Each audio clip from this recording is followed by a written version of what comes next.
네, 네, 반갑습니다. 조영애입니다. 네, 여러와 같은 환호와 박수를 제가 남의 집에 여러 차례 가다 보니까 내 집이 제일 좋더라고요.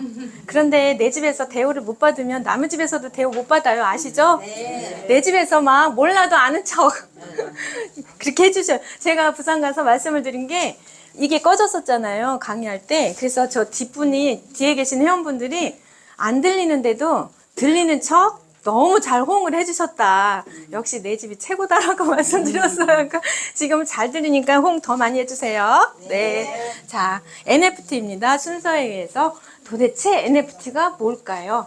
자, 알아보도록 할게요. 이제 NFT 역사부터 마이 NFT. 제가 무료 NFT 만든 게 여러 개가 있어요. 되게 쉽고 공짜예요. 그러니까 이것도 재미로 한번 만들어 보셔도 될 것 같고, 어제 제가 부산 갔을 때 아토 회원님이시거든요. 근데 그냥 가해 저한테 개인 지도 받고 NFT 하나 발행해 가셨습니다. 너무 좋아하시더라고요. 자, 한눈에 보는 NFT. 이제 NFT가 2012년부터 시작이 돼요. 여기 도표상에서는. 근데 2009년에 그렇게 2011년에 NFT라는 어떤 개념이 생기게 된 원인은 계기는 2009년에 발행된 비트코인. 비트코인 보이시죠? 비트코인이 이제 발행이 되면서부터 블록체인이라는 기술이 생겨난 거예요. 그래서 쭉 지나가면서 2015년 하면은 2세대 블록체인, 2세대 암호화폐인 여기 보이시나요? 네, 이더리움 덕분에 이 NFT는 더 호황을 누리는 계기가 되었습니다. 그러니까 NFT가 활성화가 되는 모든 계기는 2세대 암호화폐 이더리움부터 시작됐다고 보시면 되고요. 이렇게 역사 속에서 코로나 덕분에, 우리는 때문이 아니라 덕분입니다.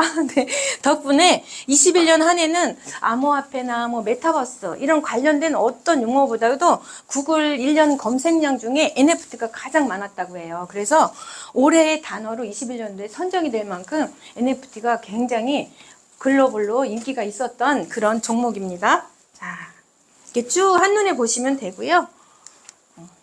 이거 쉬운 거예요. NFT가 무엇인지 개념을 쉽게 설명해 드리기 위해서 이거 제가 한번 해본 건데요. 제가 10,000원짜리가 너무 많아요. 저 제발 좀 많아보고 싶지만 많아서 좀 10,000원이 뭐 100만 원 그러면 이렇게 두껍잖아요. 요거밖에 안 되나? 200만 원 좀 높아지나요? 근데 만약에 이 200만 원을 10,000원권을 5만 원짜리 갖고 있다면 어떻게 돼요, 양이? 좀 줄어들죠. 그래도 바꿔주는 가치가 있을까요? 없을까요? 제가 가지고 있는 10,000원짜리 100만 원어치를 회원님께서 5만 원권으로 100만 원을 가지고 계셔요. 제가 무거우니까 혹시 바꿔줄 수 있어? 그러면 얘가 바뀌어질까요? 안 바꿔질까요? 바뀌어지죠. 가치가 같아요. 그죠? 1,000원짜리라도 가치는 같고, 뭐 5만 원짜리에다가 100원짜리 동전? 뭐 5만 개가 5만 원인가요? 아니, 5천 개인가요? 5천 개? 그래도 가치는 같은 거죠. 그래서 대체가 가능해요. 맞아요? 네. 네. 이렇게 바꿔줄 수 있어요. 그러면은 뭐 미국 달러든 호주 달러든 혹시 이렇게 달러 표시되어 있는 화폐도 대체가 가능할까요? 네. 안 바꿔주실 거예요? 바꿔주실 거죠? 자, 그러면 이게 어떤 그림인지 혹시 아세요? 네, 비트코인이에요. 비트코인끼리 혹시 교환이 될까요? 안 될까요? 되겠죠? 암호화폐 비트코인이랑 이더리움도 될까요? 안 될까요? 되죠. 암호화폐 다 대체가 됩니다. 대체가 가능한 거예요.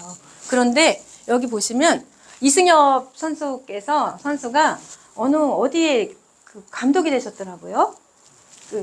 KBO 어느 프로구단의 감독님이 되셨어요. 이게 그 사인볼이라고 해요.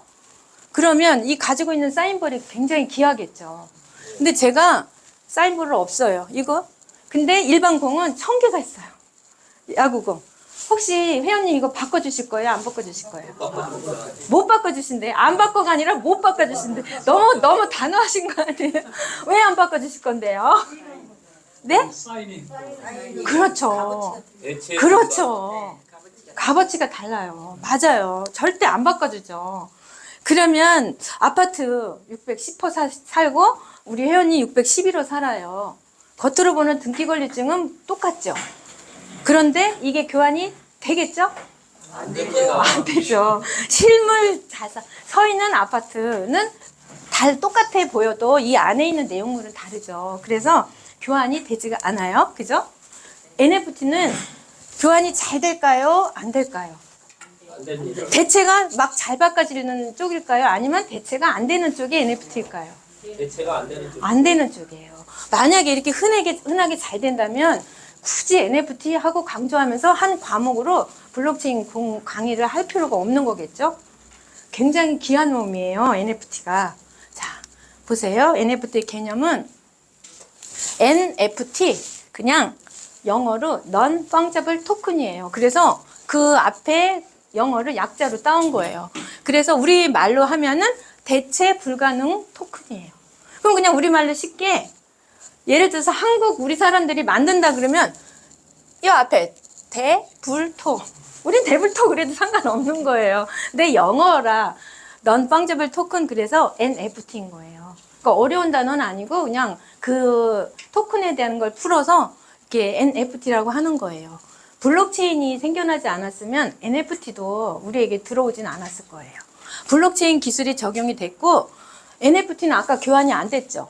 다른 몸값이 다르기 때문에 대체를 못했어요. 여기 보면은 이 콩즈라는 이 NFT는 우리나라의 메타콩즈에서 만들어낸 NFT인데요. 이 컬렉터블 하나씩 보면은 옆에 샵하고 숫자가 다 있죠. 하나마다 만들어낸 개수에 따라 이 가치가 다 다른 거예요. 아이디는 쉽게 우리가 만들면 바꿀 수가 없는 거잖아요. 그렇기 때문에 그냥 쉽게 NFT는 고유번호, 아이디가 하나씩 하나마다 다 있다고 보시면 되는 거예요. 이제 그래서 내가 가지고 있는 이 NFT 하나가 소유자가 누구인지를 증명해주는 디지털 자산이 바로 NFT인 거예요. 번호가 다 다르기 때문에. 만약에 10,000개를 발행했다 그러면 1번부터 10,000번까지 있겠죠. 하나를 발행했다? 그렇죠. 1번 있는 거예요. 아유, 회원님 감사해요. 엊그제도 여기 앉으셔가지고 그냥 너무 호응을 잘해주셔가지고. 자, 이렇게 NFT 개념 조금 이해가 되시는 거죠. 소유자가 누구인지, 소유권자가 누구인지를 확인할 수 있는 게 바로 NFT인 거예요. 그리고 하나하나마다 다 아이디를 가지고 있기 때문에 요 하나 내가 가지고 있는 게 바로 정품인 거예요. 내가 구매한 게. 그래서 정품 인증서의 개념인 거고, 이제 또 다음 장면에 나오는 게 등기권리증에 대한 설명이에요. 앞에서 보셨을 때 등기권리증 외관은 종이로 되어 있는 건 똑같아도 실물 자산 611호, 610호 내용은 다 다르기 때문에 등기권리증과 같은 개념을 가지고 있는 게 NFT예요. 겉으로 보기엔 같아도 하나에 다 고유번호가 있어서 이 안에 들어있는 내용물이 다른 게 등기권리증과 같아서 이 NFT를 등기권리증이라고 표현을 하거든요. 이 NFT는 뭐 어떤 실물 자산이나 뭐 마이크, 예를 들면 휴대폰, 뭐 아파트, 골동품 이런 것만 만드는 게 아니고 아무거나 디지털 파일로 만들 수 있는 것, 토큰을 할 수 있는 것은 다 NFT로 발행할 수 있어요. 제가 여기에다가 순간에 의미 있는 기록도 NFT가 돼요. 추상적이죠. 이거는 실물 딱 보이지는 않아요. 근데 이런 내용들도 다 NFT가 되는데 그것은 제가 세 번째 내 NFT 국에 이제 관련된 거라도 발행을 한 게 있어서 이렇게 만들어 해드린 거고요. 자, NFT가 뭐냐면 이렇게 필요한 이유가 지금 어떤 게 원본인지 알 수 있을까요? 모나리자 사진이? 어떤 게 원본으로 보이세요? 둘 다 아닌 것 같아요. 둘 다 아닌 것 같죠? 예를 들어 얘가 원본이라고 쳐요.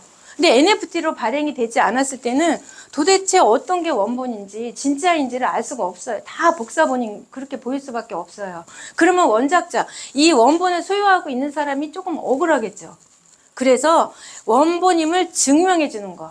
이 고유번호가 하나씩 다 있기 때문에 원본에만 있는 고유번호죠. 여기는 복사해봐야 소유권이 본인이 아무리 복사해서 저도 복사해서 갖고 왔지만 아무리 복사해서 뭐 훔쳐오든 빌려와도 제 거는 아닌 거잖아요.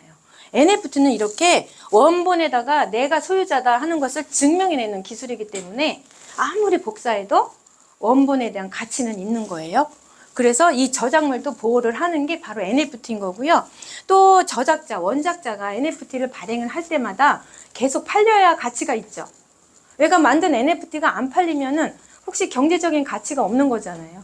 계속 되팔릴 때마다 창작자가 처음에 발행할 때, NFT 발행할 때, 뭐, 개런티, 로얄티를 10%, 뭐, 판매될 때마다 수수료를 나에게 달라. 이렇게 하는 게 있어요. 항목을 책정하는 게 있는데 보통 10%거든요. 그러면 팔리고 할 때마다 이 수수료가 10% 원작자에게 돌아가는 거예요. 그래서 NFT를 가지고 발행을 했을 경우에는 경제적 가치도 또 있는 게 바로 NFT인 거예요. 이렇게 복사를 아무리 해도 소유자는 나다라고 증명하는 게 바로 NFT인 거예요. 보세요. 아까 보셨던 대체 가능한, 또 대체 불가능한 토큰. 대체 가능한 것은 FT, 펑지블 토큰인 경우에는 이건 보면 암호화폐의 경우는 비트코인이나 이더리움 이렇게 이름이 돼 있죠.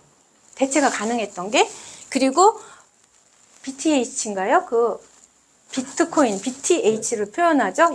약어로.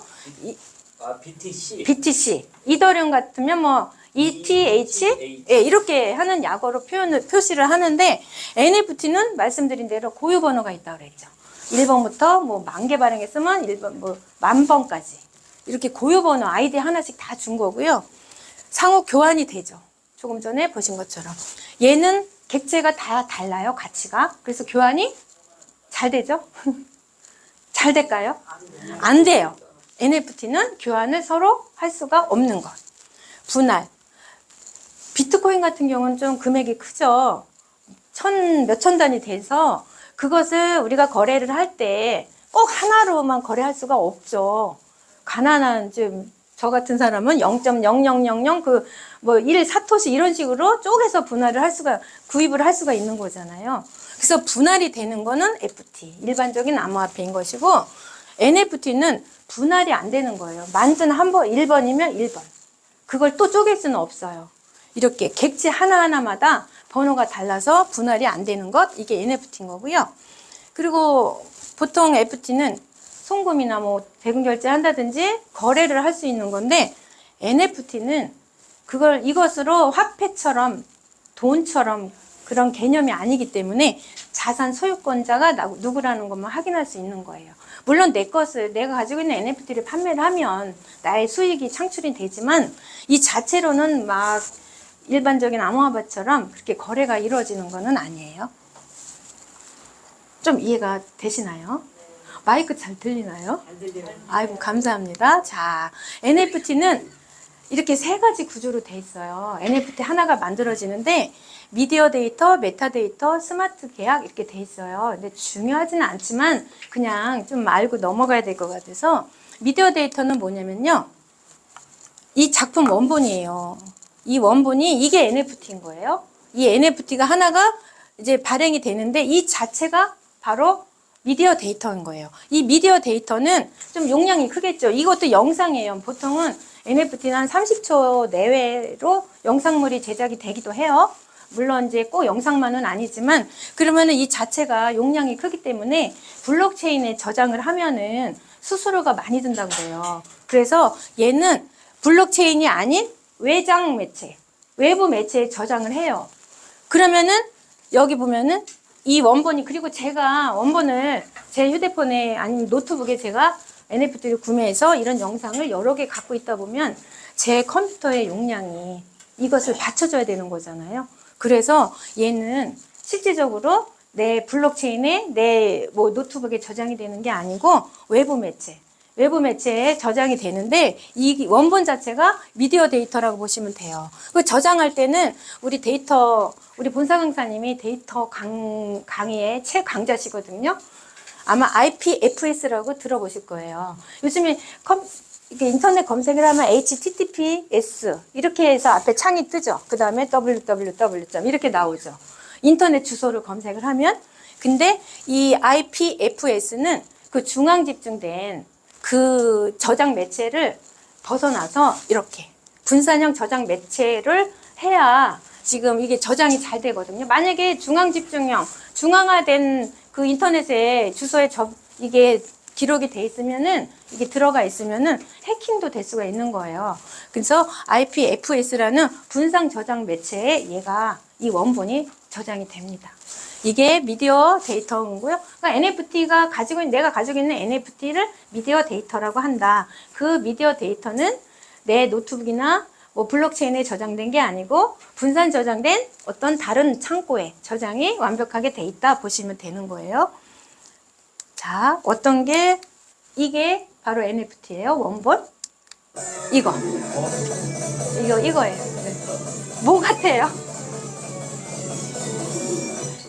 총알 등에 총을 메고 있는 철갑 사자예요. 이게 그리고 두 번째가 바로 메타데이터인데 아까 보신 그 원본이 미디어 데이터에 등록이 돼 있으면은 이 등기 권리증과 같은 이것은 메타데이터라고 해요. 이 메타데이터, 등기 권리증은 아까 좀 보신 작품 이름이 빠른 공격 사자라고 하고요. 그 다음에 이 작품 설명이 이렇게 돼 있어요.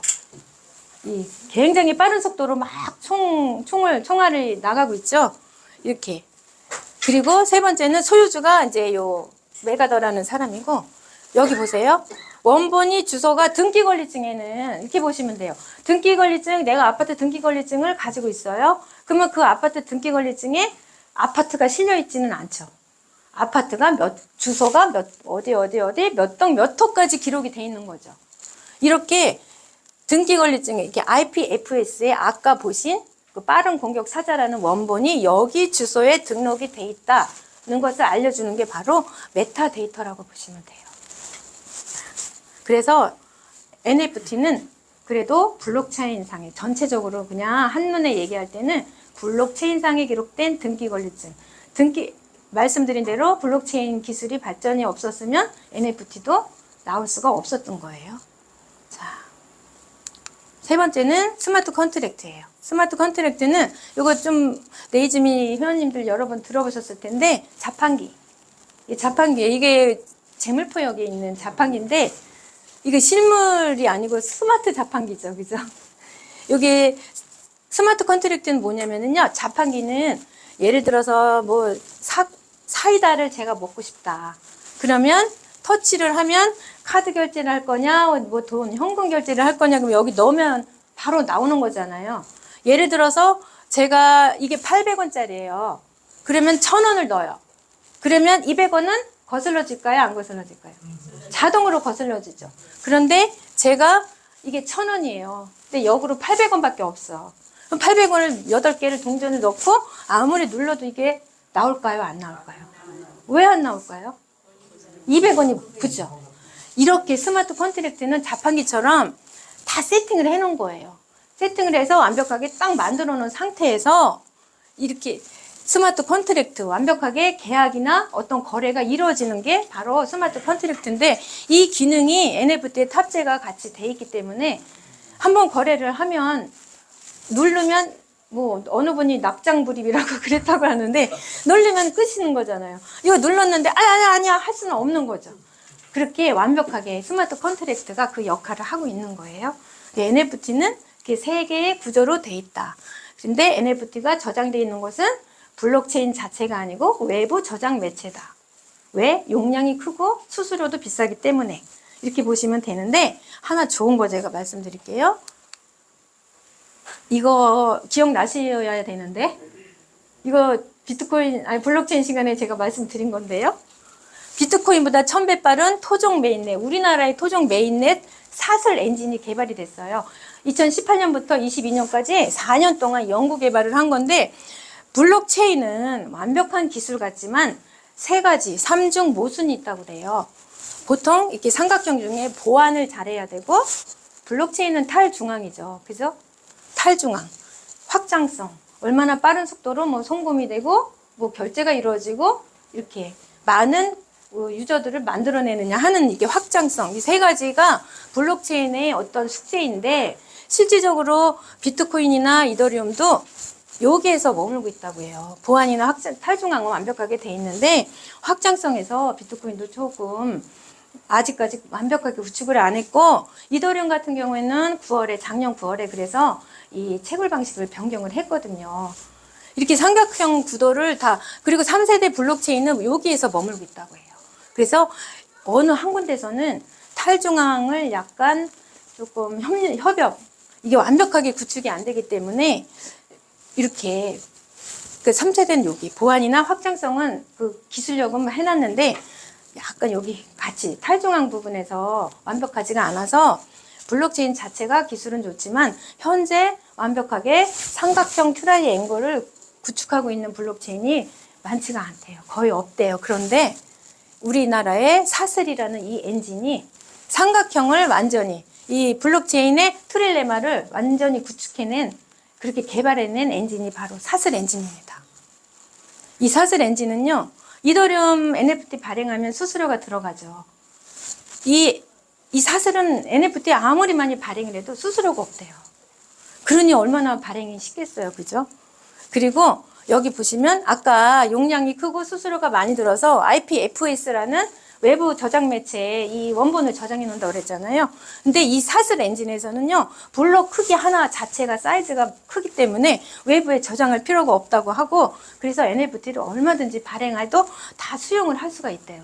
근데 이게 올해 3월쯤에 나온 기사이기 때문에 앞으로는 아마 확장성 더 많이 글로벌로 이 사슬이라는 엔진이 이렇게 많이 이렇게 좀 퍼져 나가지 않을까 싶어요. 그러니까 조금 진행하면서 좀 잘 염두에 두시고 보시면 좋을 그런 엔진이 우리나라에서 개발이 됐어요. 땅덩이는 좁지만 우리나라가 잘하는 게 참 많더라고요. 자, 이 아티프렌즈라는 이 우리나라 회사에서 만든 거예요. 자, 2012년이면 이제 2009년에 비트코인이 발행이 되고 조금 지나서 비트코인 블록체인을 통해서 색깔을 이렇게 NFT 하자는 거예요. 색깔 값을 입혀서. 우리가 비트코인 하면 무슨 색으로 보이나요? 우리가 만질 수는 없지만 디지털 자산을 보통 무슨 색으로 비트코인을 표현을 하죠? 맞아요. 금색이에요. 이 금색인 비트코인을 현물 자산이에요. 그러니까 뭐 만약에 이 색깔이면 주식 발행을 하는 데 쓰고, 뭐 연두색이면 쿠폰을 만드는 데 쓰고, 부동산은 뭐 이렇게 예쁜 보라색에다가 부동산을 NFT 하자는 거였어요. 이렇게 하나하나 색깔을 입혀서 현물 자산에. 그런데 이게 실질적으로 그때 당시에 비트코인이 발행되고 얼마 안 된 상태라 여러 가지 기술적이나 법률적으로 또 금융기관과 연계가 안 되면서 조금 문제가 있어서 이게 이루어지지는 않았다고 해요.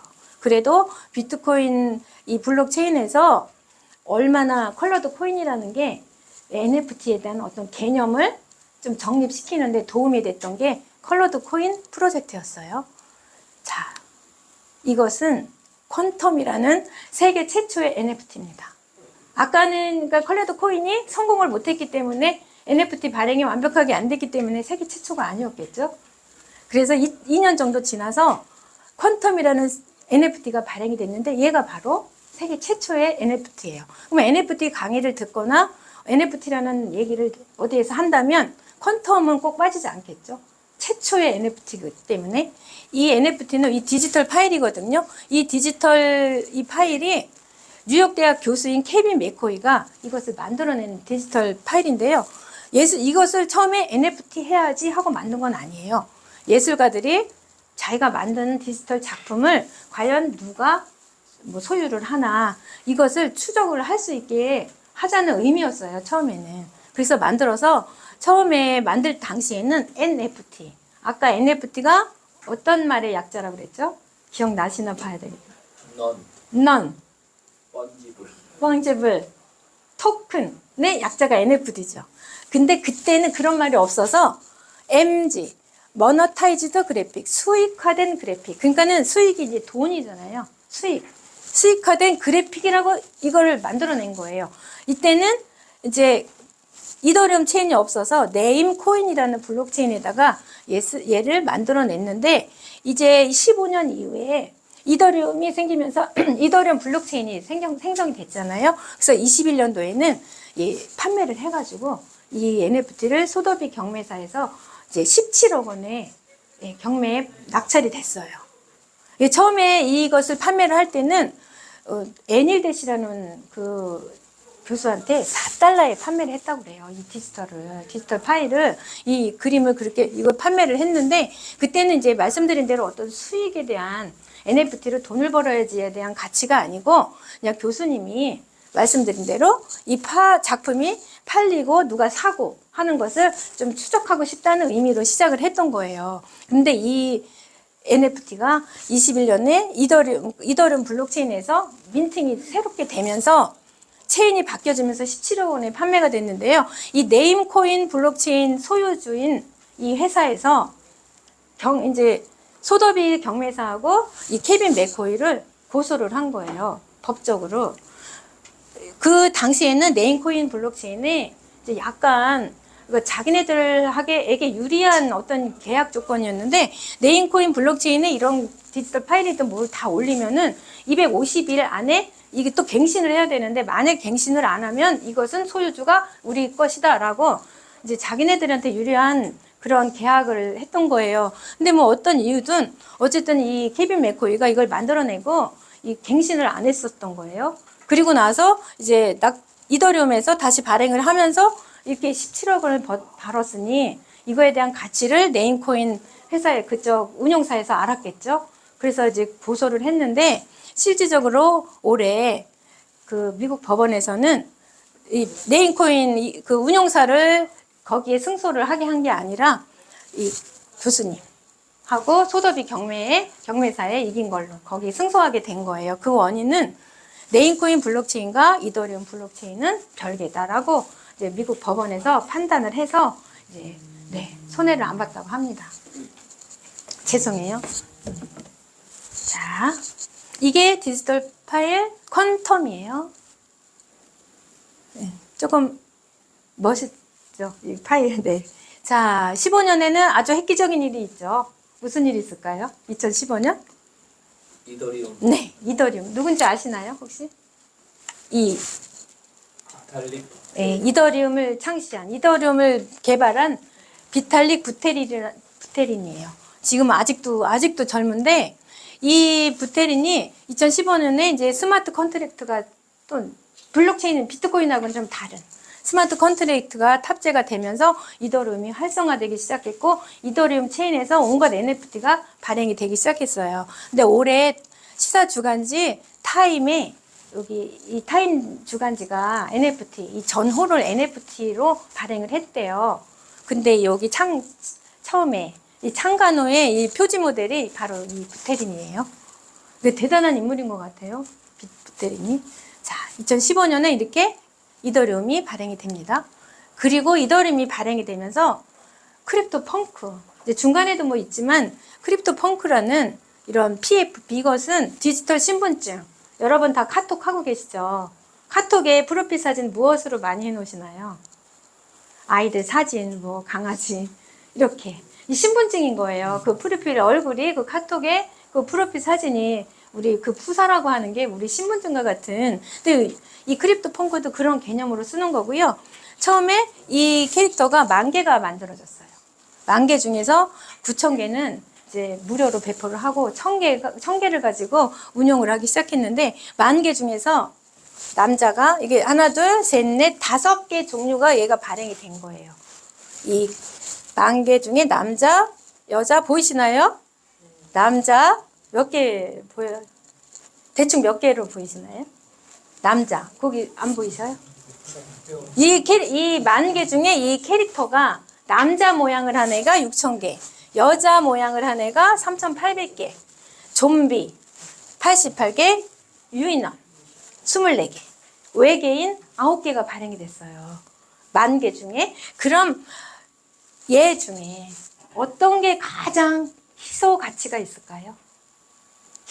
희소성은 수량이 많을수록 가치가 있나요? 수량이 적을수록. 어떤 애예요? 외계인이겠죠. 10,000개 중에 9개. 9개 발행이네. 여기 보세요. 여기가 좀비예요. 88개 중에 1,700달러.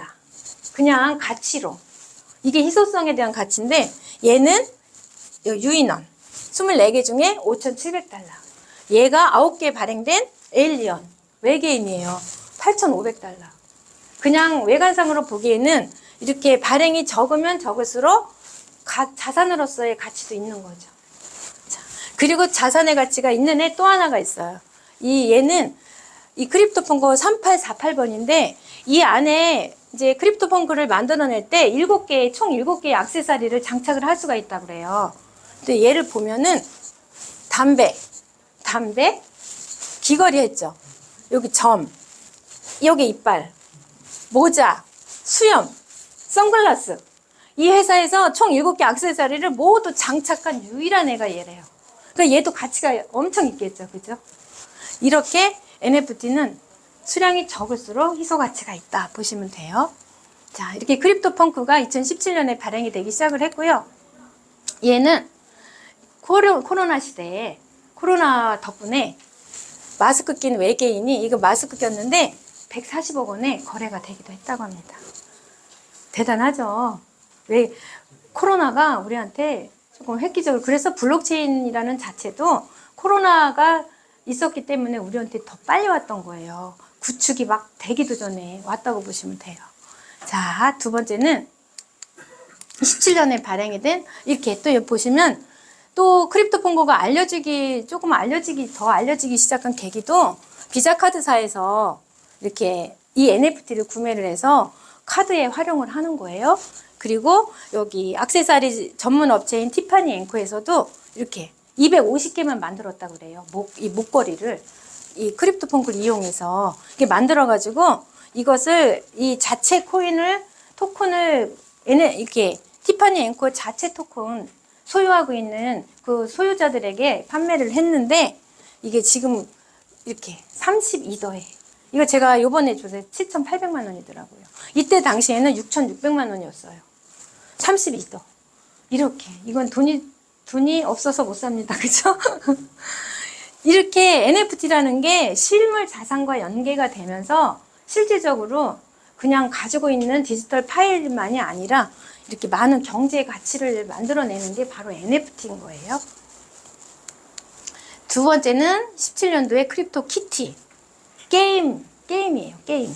여기 보시면 이게 다 NFT죠. 그죠? 딱 봐도 NFT죠. 여기 번호가 하나하나 다 다른, 그죠?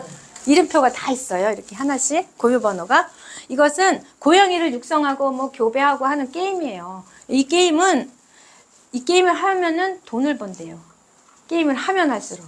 그래서 P2E, 플레이 투 원, 그래서 이 게임을 하던 2017년도에 게임하면서 돈을 벌어가지고 굉장히 인기가 많았어요.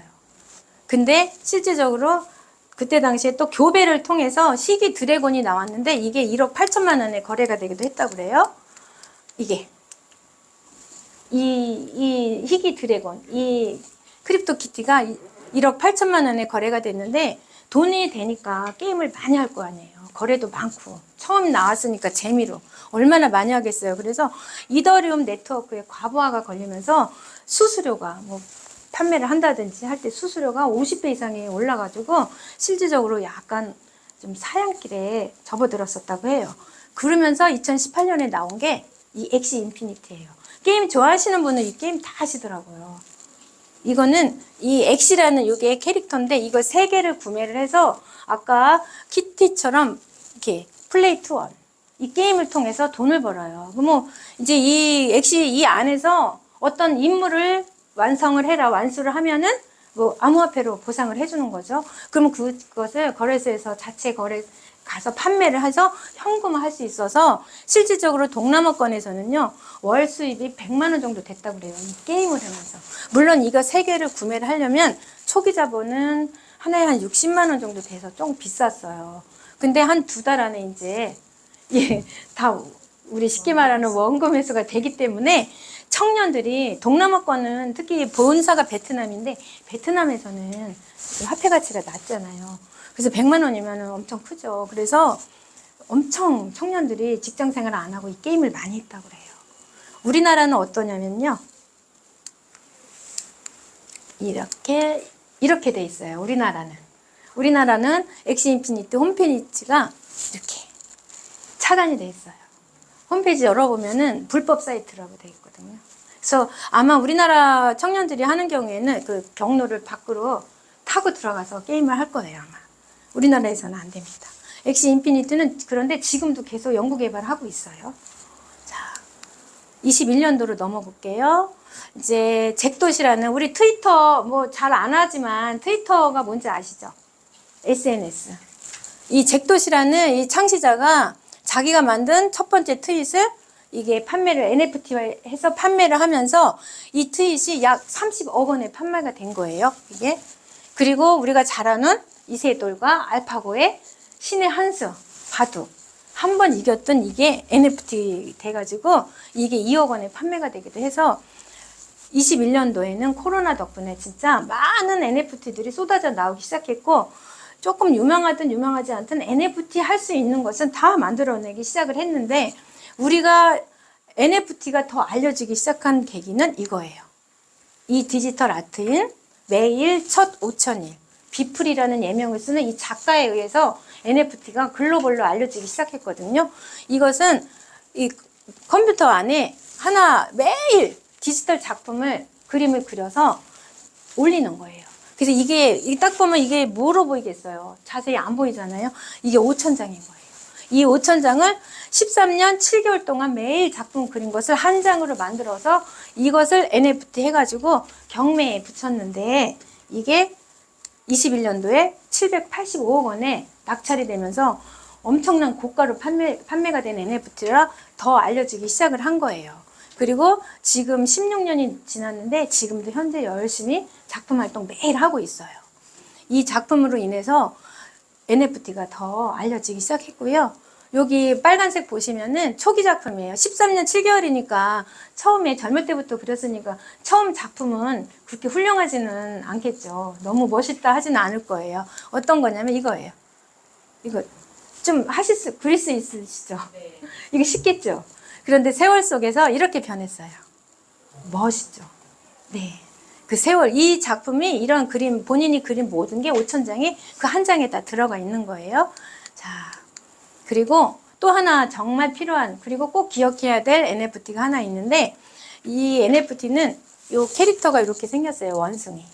이거는 저 마돈나잖아요. 마돈나 다 아시죠? 마돈나.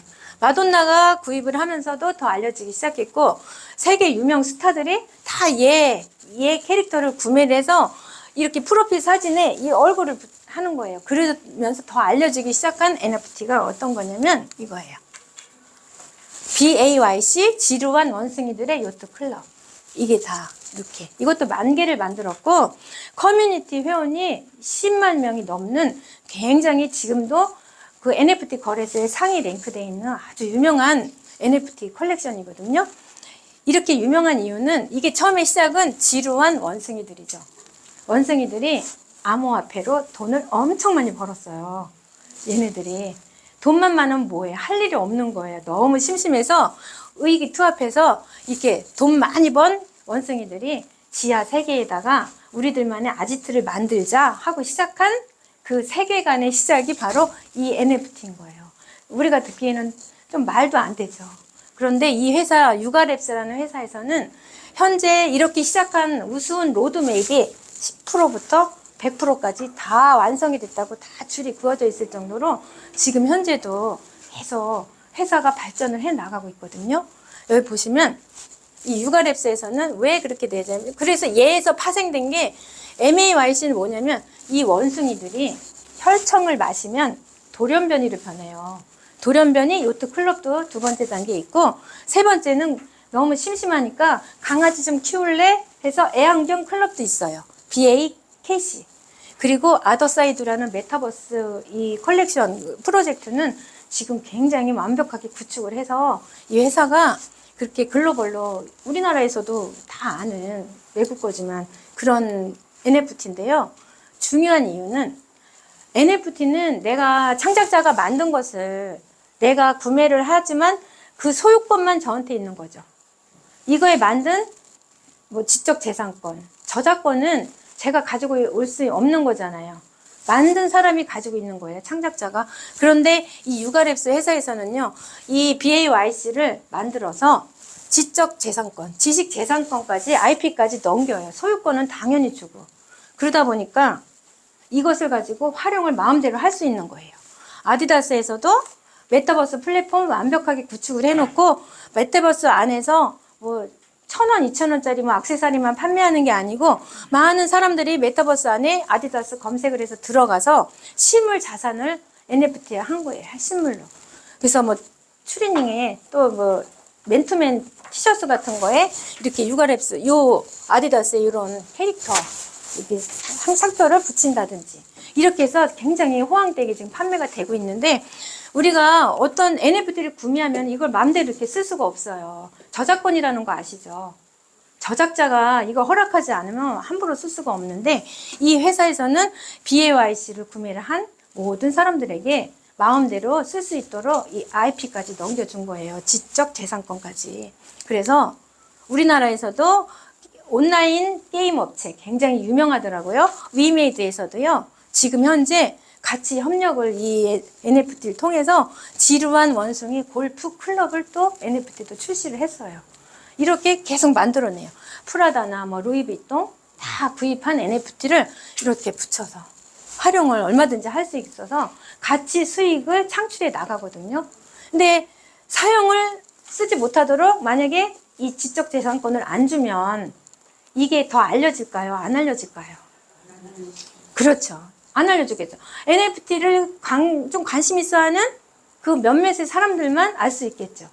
그런데 보통 보면은 희소성이 떨어진다라고 판단을 할 거예요. 우리가 마음대로 쉽게 얘기하면 내가 구입한 NFT로 파생 상품을 많이 만들어내는 거잖아. 그 만들어낼 때 희소 가치가 없어지는 거 아니냐라고 많은 사람들은 얘기를 하는데 이 회사에서는 희소 가치가 떨어진다는 개념보다는요, 오히려 활용이 잘 되면서 커뮤니티는 더 확장이 되고, 그리고 이 NFT에 대한 가치, 그리고 브랜드, 이것을 구입해서 파생 상품을 만들어내는 회사의 브랜드 가치가 높아지면서 이 BAYC를 소유한 직접 가지고 있는 이 유가랩스 회사도 더 많이 알려지면서 오히려 자산 규모가 커지기 시작한 거예요. 그러니까는 혼자 가는 게 아니고 함께 같이 공유하고 가다 보면은 우리가 더 좋은 일들이 나만 있는 게 아니라 함께 있는 거예요. 참 바람직한 결정을 해서 오히려 좋더라고요. 자, 이제 22년 오면은 이제 코로나가 조금 주춤해지면서 NFT가 또 뭐 메타버스나 블록체인 기술이 조금 우리가 예전에 막 21년도에 들썩들썩 했던 거에서 약간 아직도 하고 있나라고 볼 수도 있어요. 그런데 실질적으로 22년 그 이후에는요, 오히려 잠잠할 때 우리나라를 기준으로 하더라도 모든 회사들이 블록체인 기술을 다 접목해 나가고 있어요. 그래서 블록체인을 하면 또 NFT잖아요. 삼성전자의 스마트 TV, 이 TV 화면에 내가 구입한 NFT를 정말 작품, 우리 집의 인테리어처럼 작품을 전시해 놓을 수 있는, 이거 TV 화면 딱 켜놓고 NFT 내가 구매한 거 멋있는 거 하나 걸어놓으면 우리 집에 아주 멋진 인테리어가 되고, 이렇게 삼성전자나 LG전자도 직접 이 스마트 TV 안에 NFT 거래소가 탑재가 돼서 전시를 할 수 있고, 그리고 많은 기업들이 뭐 스타벅스도 아마 NFT 많이 들어보셨을 거예요. 현대차나 디즈니, 하다못해 디즈니 캐릭터까지 그 회사도 전국 각지. 여기 보시면 우리은행 사용하시면 우리 그 원뱅킹 여기에 전자지갑, NFT 전자지갑도 또 탑재가 오래 된다고 해요. 한국투자증권에서는 튀르키예 지진이 크게 일어났잖아요. 그래서 이 긴급 구호도 NFT 캠페인, NFT 구매자들이 그러니까 NFT를 주는 거예요. 여기서 만약에 같이 기금을 마련하는데 동참을 하는 그런 사람들한테 NFT를 주고, 이렇게 많은 NFT를 오히려 잠잠할 때 뒤에서 밑에서부터 많은 회사들이 지금 수익 창출을 위해서 준비를 하고 있어요. 자, 이것은 22년 작년에 골든 그래브, 그러니까 KBO 야구, 우리나라의 한국 야구도 NFT 마켓이 있는데 KBO에서 만들어낸 NFT예요. 이 골든 글러브 상을 받은 요거 누구냐면은 이제 여기는 이정후 아시죠? 네. 그러면 그 아버지는 이종범. 바람의 아들, 바람의 손자, 그렇게 저도 알고 있거든요. 근데 이것은 골든 글러브상 수상한 이정후 NFT인데, 이것은 몇 개를 발행했냐면 40개를 발행을 했어요. 0.265 이더에. 하나에 0.265 이더에. 그리고 다음에 보여드릴 NFT는 이종범 아버지 NFT는 1개. 얼마의 경매에 낙찰됐냐면 6.5 이더에 판매가 됐어요. 여기서도 희소성에 대한 가치 나타나죠. 40개 발행한 거와 1개 발행의 가격 차이. 자, 이거 NFT인데 이런 영상도 NFT라는 거 한번 보세요. 재밌어요. 이정을 따라가서 대한민국 최고의 타자 이정후의 신들린 타격 기술 이 시대 최고의 타자가 만들어낸 통산 청동자타입니다. 위대한 도전을 함께 해주시길 부탁드리겠습니다. 감사합니다. 자, 그리고 이제 하나 발행해서 더 가치가 있는 아버지 이종범.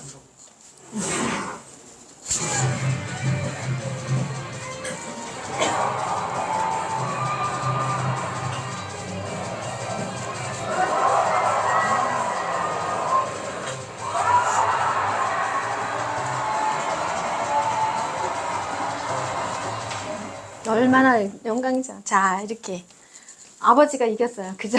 가격으로. 아버지 힘내세요. 자, CES 조금 어려운 단어일 거예요. 우리 이제 아는 분들이나 알고 강사들은 아마 다 아는 CES는 세계 소비자 가전 전시회가 이제 매년 라스베가스에서 1월에 열리거든요. 근데 이 가전 전시회에 174개국이면 뭐 참여할 만한 기업들, 나라는 다 참여를 한 거죠. 3,200개 기업이 이 올해 참여를 했는데 한국 기업, 우리나라 기업이 550개로 여기 참여한 기업이 550개로 미국에 이어서 두 번째로 많이 참여를 했다고 그래요. 우리나라가 정말 땅덩이를 좁아도 엄청납니다. 그런데 이거 좀 생뚱맞죠? NFT 강의인데 왜 CES가 나오나? 제가 세 번째 이제 NFT 발행에 대한 거 말씀드리려고 그래요. 이 루트라라는 우리나라 스타트업이 있어요. 스타트업 기업이 있는데 이것은 포항공대생 20대 젊은이들이 4명이 의기투합을 해서 만든 회사고요. 만들게 된 어떤 계기는 클램이라는 앱이 혁신상을 여기에서 올해 받았는데 NFT 우리가 너무 디지털화 돼 있죠. 너무 빠르게 지나가는 시대 속에서 20대들이 오히려 좀 천천히 가면 어떤가, 아날로그가 좀 그립지 않나 이런 마음으로 이 클램이라는 앱을 개발을 해서 이게 세계 최초로 만든 이 앱이 올해 혁신상을 받았다고 해요. 이것은 제가 아까 요거예요. 이 클램, 이게 이제 제 다 휴대폰에 보시면 이게 다 클램이라는 앱이 구글 플레이 스토어에 다 깔려 있거든요. 근데 이거 제 휴대폰에 깐 건데 이것은 그런데 무료예요. 무료고 얘의 단점은 뭐냐면은 NFT를 하루에 한 장만, 무료이기 때문에 하루에 한 장밖에 발행을 못 해요. 그리고 얘는 실시간성이 있어요. 지금 예를 들어서 제가 뭐 강의가 기념이 되잖아요. 그러면은 제 휴대폰에 NFT를 이렇게 그 앱을 열어가지고 제가 영상 촬영을 하면은 이제 이게 NFT가 되는 건데 이것은요, 저는 사진만 찍으면 돼요. 그러면은 이 클램에서 알아서 다 NFT를 만들어 주는 거예요. 자동으로. 그게 어디에 되냐면은 자, 이렇게 클램 깔았으면 여기 보면은요, 앱 깔면 여기 시작 그냥 눌러요. 그러면 여기에 클릭을 여기 사진 여기 클릭을 하면은 테마가 4가지가 있는데 여기 아무거나 선택을 해서 사진을 찍으면 돼요. 바로 실시간. 그러면 이것은 어저께 제가 여기 부산역 안 보이죠?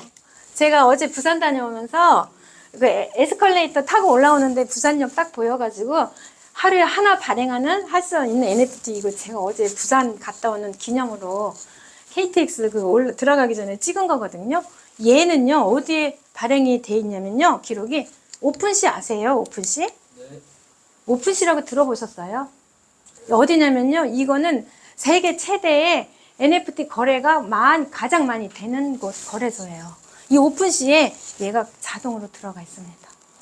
또 신기하지 않아요? 여기에 올리려면은 디지털 지갑 연결해야 되고, 뭐, 거기 지갑 안에 이더리움 넣어야 되고, 아니면 뭐 클레이튼 넣어야 되고, 좀 복잡해요. 그런데 알아서 자동으로 제 NFT가 세계 그 유명한 그 마켓플레이스에 제게 올라가 있다니까요. 자동으로. 이거 한번 해보세요. 알려드릴게요. 재밌어요. 돈 안 들어요. 자, 그리고 더 쉬운 거.